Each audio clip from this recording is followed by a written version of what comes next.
જય માતાજી, જય ભવાની। મિત્રો બધા જાણો જ છો, ગુજરાતમાં હાલ ઉકળતો ચરુ છે। ઠેર ઠેર સામાજિક મુદ્દે ઘર્ષણો, વિવાદો અને નાના મોટા અણબનાવો ઠેર ઠેર થઈ રહ્યા છે। એમાં હમણાં તાજેતરમાં પાટણ જિલ્લાના ચાણસ્મા તાલુકાના જીલિયા ગામે એક ગુનાહિત ઇતિહાસ ધરાવતો એક વ્યક્તિ, લગભગ 2 સગા ભાઈઓ છે, એ વ્યક્તિઓ સાથે ક્ષત્રિય સમાજના કેટલાક યુવાનોને અણબનાવ થાય છે અને અણબનાવના અંતર્ગત એમનો જે આંતરિક ધંધાકીય વિષય નાનો મોટો જે પણ હશે એ બહુ વિસ્તૃતમાં આપણને ખબર નથી, પણ એ વિષય અંતર્ગત એમનો થોડાક દિવસથી ઘર્ષણ ચાલતું હતું અને એ ઘર્ષણ દરમિયાન ક્ષત્રિય સમાજના ઠાકોરો દરબારોના કેટલાક યુવાનો એ બાબતને ચર્ચા કરવા, સંવાદ કરવા અથવા તો ઘર્ષણના ઈરાદે જે પણ ઈરાદે ગયા હોય તે એના ફાર્મ પર જાય છે અને ફાર્મ પર જઈ અને બહાર નીકળને બોલાચાલી અને ઉગ્ર તકરાર થાય છે।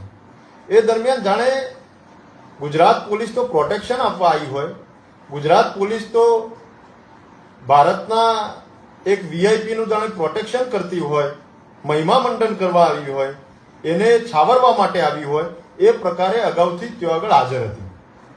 પણ ક્ષત્રિય સમાજના યુવાનોએ એ વ્યક્તિ સાથે જે બનાવ હતો એને ધ્યાને રાખી એના સાથે બોલાચાલી અને કદાચ કોકરી ચાળો પણ થયો। એ જે વ્યક્તિ એ કઈ દેશપ્રેમી કે દેશભક્ત તો છે નહીં, કે ગૌ પ્રતિપાળક બની કઈ મોટો ધર્માત્મા મહાત્મા સંતો છે નહીં, એનો પોતાનો ગુનાહિત ઇતિહાસ છે। એ પોતે ગુજરાતના કેટલાક નહીં પણ અસંખ્ય ગુનાઓ સાથે, ગંભીર કલમો, ગંભીર ફોજદારી ગુનાઓ સાથે ગુજરાતના વિવિધ પોલીસ સ્ટેશનમાં ખૂબ લાંબુ એની ક્રમ કુંડળી છે અને અનેક પ્રકારના ગુનાઓ એના પર દાખલ થયા છે।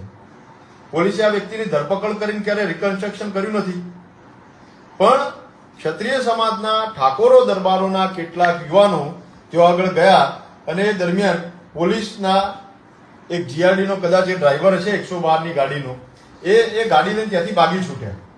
હવે પોલીસ ત્યાંથી ભાગી ગઈ તો પોલીસની બેદરકારી, હવે પોલીસ ભાગી ગઈ, પોલીસ ઉપર કોઈ જ પ્રકારનો હુમલો ક્ષત્રિય સમાજના દરબારોના ઠાકોરોના દીકરાઓએ કર્યો નથી, કોઈ જ પ્રકારના અધિકારી સાથે કોઈ એવું વલણ બતાવ્યું નથી, પણ પોલીસના કેટલાક જે કર્મચારી તેઓ ફરજ ઉપર હતા એ ત્યાંથી ભાગી ગયા। હવે ભાગી ગયા, સોશિયલ મીડિયામાં વિડીયો વાયરલ થયા અને સામાજિક, રાજકીય લોકોએ અલગ અલગ પ્રતિક્રિયાઓ આપી।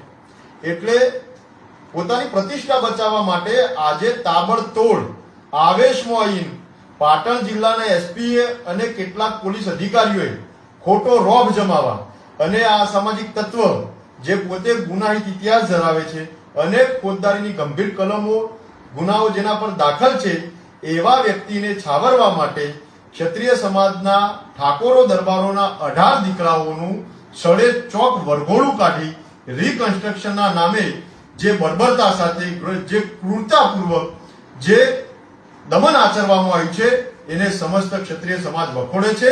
સમસ્ત ક્ષત્રિય ઠાકોર સમાજ, ક્ષત્રિય સમાજના તમામ સંગઠનો એની નિંદા કરે છે, એને ટીકા કરે છે, કારણ કે આ પ્રકારની વૃત્તિ, આ પ્રકારની માનસિકતા ક્યારે ચલાવી ન લેવાય। ગુજરાતમાં જાણે આ ક્ષત્રિય સમાજના યુવાનો આતંકવાદી હોય, નક્સલવાદી હોય એ પ્રકારનો વ્યવહાર પાટણ જિલ્લાની પોલીસે કર્યો છે। જવાબદાર તમામ અધિકારી, તમામ કર્મચારી, તમામ પોલીસ જે આજે હાજર હતી, એમાં તો એક મહિલા હતા, એ મહિલા કોન્સ્ટેબલ પોતે પણ જાણે ક્ષત્રિય સમાજના દીકરાઓ પર મોટી વીરાંગના બનીને હાથ ઉપાડતા હોય। આ વૃત્તિને ચલાવી નહીં લઈએ। ક્ષત્રિય સમાજમાં ખૂબ આક્રોશ છે, આખા ગુજરાતમાં દરબારો, ઠાકોરો, આજે તમામ સંગઠનો અને તમામ યુવાનોમાં એક આક્રોશ વ્યાપી ગયો છે। ત્યારે સરકારને આ મૂંગા મોઢે સહન કરવા વાળી વૃત્તિને ચલાવી નહીં લઈએ। સરકારશ્રીને કહીએ છીએ તત્કાલપણે હસ્તક્ષેપ કરી અને જે પોલીસ એનો દેશ પ્રેમ જાગી એની ખાખી વર્દીનો રોપ જમાવવા માટે આ જે અધમ કૃત્ય આચર્યું છે એના ઉપર કડકમાં કડક પગલો લે। એનો રાજકીય રીતે પણ અમે પ્રતિકાર કરીશું। સામાજિક રીતે ક્ષત્રિય સમાજ એક મંચ ઉપર આવી એક એકતાના માધ્યમથી ગુજરાતનો ક્ષત્રિય સમાજ તમામ ઠાકોરો દરબારો ઓનો જડબાતોડ જવાબ આપશે. સાથે સાથે તમામ સામાજિક આગેવાનોને કહું છું કે મજબૂતાઈથી જવાબ આપો, આને સાખી ના લેવાય. છાસવારે આવા જો બનાવો આપણામાં બનવાના હોય તો આજે મૂંગા મોટે સહન કરી લઈશું તો ભવિષ્યમાં ખૂબ ગંભીર પરિણામો આવશે. આનાથી તો ગંભીર ગુનાઓ, જેમને મર્ડરો કર્યા છે, જેમને ગેમ રેપો કર્યા છે, જેને માનવતાને લજ્જિત કરે એવા અનેક ગુનાઓ આચર્યા છે, એવા વ્યક્તિઓ સાથે પણ આવું વર્તનને વ્યવહાર કરવામાં આવ્યો નથી. આજે ગુજરાતનો ક્ષત્રિય ઠાકોર સમાજ, સમસ્ત ક્ષત્રિય સમાજ, આ બાજુ ડેર મામૈયા પાટણ સુરસર વિભાગથી મળી અને ક્ષત્રિય ઠાકોર સમાજ આ બાજુ 24 ગામ અમારા 12 પરાચિયાર મેવાસ આખો 27 ગઢવાડા ચુવાડ ચોરાજી ઝીંઝવાડા સુધી અને બનાસકાંઠા કોકરેજ વિભાગમાં 42 ગોળ ઠાકોર સમાજમાં તમામ ક્ષત્રિય સમાજમાં ઓના ખૂબ ઘેરા પ્રત્યાઘાત પડ્યા છે. ક્ષત્રિય સમાજ આને ચલવી લેવાના જરાય મિજાજમાં નથી.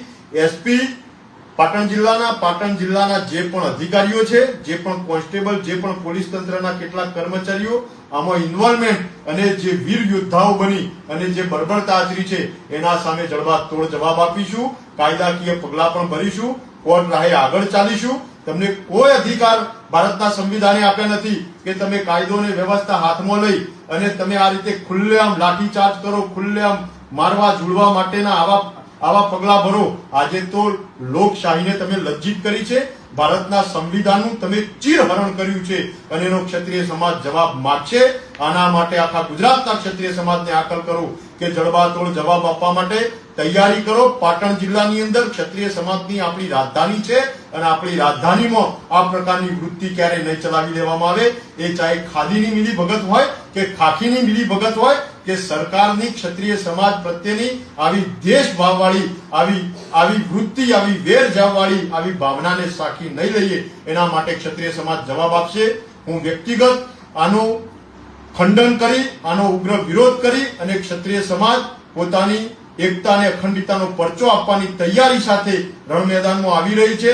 સાથે રબારી માલધારી સમાજને પણ વિનંતી કરીએ છીએ કે આખા રબારી સમાજ માટે ખૂબ માન છે, ખૂબ સન્માન છે. ક્ષત્રિય સમાજ રબારી સમાજ સાથે પણ આત્મીયતાના સંબંધો ધરાવે છે. અમારી લડાઈ કોઈ સમાજ સાથે નથી. સમાજના કેટલાક બની બેઠેલા અસામાજિક તત્વો અને એને છાવરવામાં પોલીસ આજે છેલ્લી હદે ગઈ છે અને જે ક્રૂરતા, બર્બરતા, જે નિર્દયતા, જે અત્યાચાર અને જે જુલમ કર્યો છે એના વિરુદ્ધમાં અમારી લડાઈ છે. એના વિરુદ્ધમાં અમે રણશીંગું ફૂંક્યું છે. એટલે સોશિયલ મીડિયામાં ટીકા ટિપ્પણી અથવા તો શબ્દ પ્રયોજન કરવામાં સંયમ જાળવજો, વિવેક જાળવજો. આપણા સમાજના યુવાનો પણ વિનંતી કરું છું કે સોશિયલ મીડિયામાં કોઈ ટીકા ટિપ્પણીઓ કરી અને નકારાત્મક દિશા તરફ ના લઈ જતા એ જ અપીલ સાથે આવનારા કાર્યક્રમની રણનીતિ અને આવનારા કાર્યક્રમો અને આવનારી આ ઘટનાના સંદર્ભે શું કરી શકાય એની પૂર્વ ભૂમિકા અને પૂર્વ તૈયારી અને રણનીતિ ટૂંક સમયમાં જાહેર કરીશું. એ જ વાત સાથે સૌ જોડાઓ. ક્ષત્રિય સમાજની સ્વાભિમાનની લડાઈ, પાટણની અંદર ક્ષત્રિય સમાજની એકતાનું પરચમ લહેરાવવા માટેની આ લડાઈમાં એ જ અપીલ આહવાન સાથે સૌને જય ભવાની, જય મા.